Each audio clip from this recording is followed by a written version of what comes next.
السلام علیکم، کیسے ہیں آپ سب؟ دعا ہے کہ آپ سب خیر و عافیت کے ساتھ اللہ پاک کی امان میں رہیں۔ ایک روایت میں آتا ہے کہ نبی کریم صلی اللہ تعالیٰ علیہ وآلہ وسلم کا فرمان ہے، جب عورت کو پیدا کیا گیا تو ابلیس نے اس سے کہا کہ تو میرا آدھا لشکر ہے، تو میرا ایسا تیر ہے کہ میں جب بھی چلاؤں گا نشانے پر لگے گا۔ اس کا مفہوم یہ ہوا کہ عورتیں مرد کے لیے شدید ترین فتنہ ہیں۔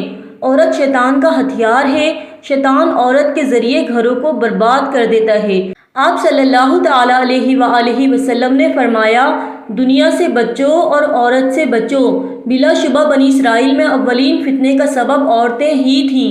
یہی سبب ہے کہ مردوں کو اپنی نظریں نیچی رکھنے کا حکم دیا گیا ہے۔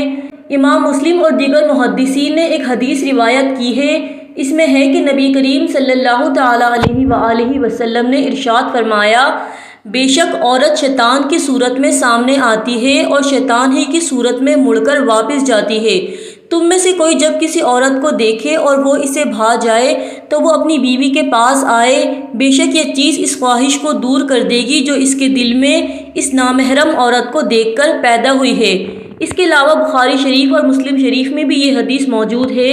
حضرت اسامہ بن زید رضی اللہ تعالیٰ عنہ سے روایت ہے کہ رسول اللہ صلی اللہ تعالیٰ علیہ وآلہ وسلم نے ارشاد فرمایا، میں نے اپنے بعد کوئی ایسا فتنہ نہیں چھوڑا جو عورتوں کے فتنے سے زیادہ مردوں کو نقصان پہنچانے والا ہو۔ اب سوال یہ پیدا ہوتا ہے کہ اسلام عورت کو فتنہ کیوں قرار دیتا ہے اور یہاں لفظ فتنہ کن معنوں میں استعمال ہوا ہے؟ تو اس کا جواب یہ ہے کہ عورت کے لیے لفظ فتنہ امتحان اور آزمائش کے معنوں میں استعمال ہوا ہے۔ سورہ آل عمران آیت نمبر 14 میں اللہ پاک فرماتا ہے، زُيِّنَ لِلنَّاسِ حُبُّ الشَّهَوَاتِ مِنَ النِّسَاءِ وَالْبَنِينَ وَالْقَنَاطِيرِ الْمُقَنطَرَةِ مِنَ الذَّهَبِ وَالْفِضَّةِ وَالْخَيْلِ الْمُسَوَّمَةِ وَالْأَنْعَامِ وَالْحَرْثِ ذَلِكَ مَتَاعُ الْحَيَاةِ الدُّنْيَا وَاللَّهُ عِندَهُ حُسْنُ الْمَآبِ۔ لوگوں کے لیے من پسند چیزوں کی محبت کو خوشنما بنا دیا گیا، چنانچہ عورتوں، بیٹوں، مال و اولاد، سونا چاندی کے ڈھیر، کاروبار، باغات، عمدہ سواریوں اور بہترین مکانات کی محبت لوگوں کے دلوں میں رچی ہوئی ہے، اور اس آراستہ کیے جانے اور ان چیزوں کی محبت پیدا کیے جانے کا مقصد یہ ہے کہ خواہش پرستوں اور خدا پرستوں کے درمیان فرق ظاہر ہو جائے۔ اسی طرح سورہ ملک میں اللہ پاک ارشاد فرماتا ہے، الذی خلق الموت والحیات لیبلوکم ایکم احسن عملا۔ وہ جس نے موت اور زندگی پیدا کی تاکہ تمہاری جانچ ہو تم میں کس کا کام زیادہ اچھا ہے۔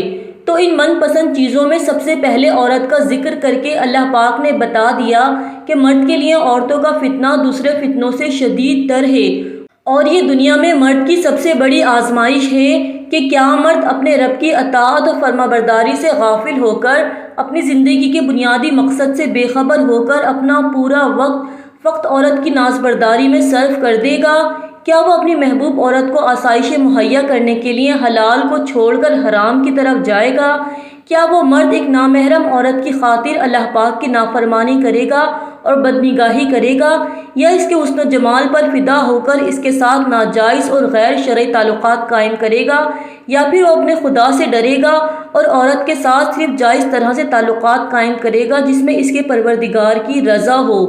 بے شک شیطان عورت کو ایک ہتھیار کی طرح استعمال کرتا ہے، وہ عورت کو استعمال کر کے مرد کو بڑی آسانی سے چاروں خانے چت کر دیتا ہے۔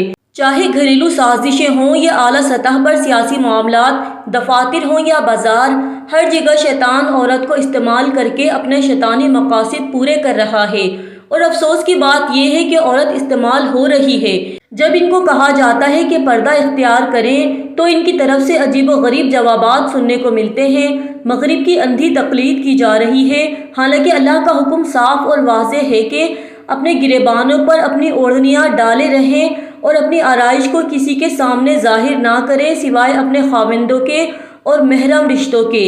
اسی طرح مرد کو نگاہیں نیچی رکھنے کا حکم دیا گیا ہے، اور اگر غلطی سے کسی عورت پر نظر پڑ جائے تو اس بارے میں ارشاد نبوی صلی اللہ تعالیٰ علیہ وآلہ وسلم ہے کہ ایک نظر کے بعد دوسری نظر نہ کرو، یعنی اگر اچانک بلا ارادہ کسی عورت پر نظر پڑ جائے تو فوراً نظر ہٹا لے اور دوبارہ نظر نہ کرے کہ پہلی نظر جائز ہے اور دوسری نظر جائز نہیں۔ ایک اور جگہ فرمایا، نگاہ شیطان کے تیروں میں سے زہر میں بجھا ہوا ایک تیر ہے، یعنی جیسے زہر میں بجھے تیر کا شکار بچ نہیں پاتا، یوں ہی نگاہ کا آوارہ استعمال کرنے والا گناہ میں پڑنے سے نہیں بچ سکتا۔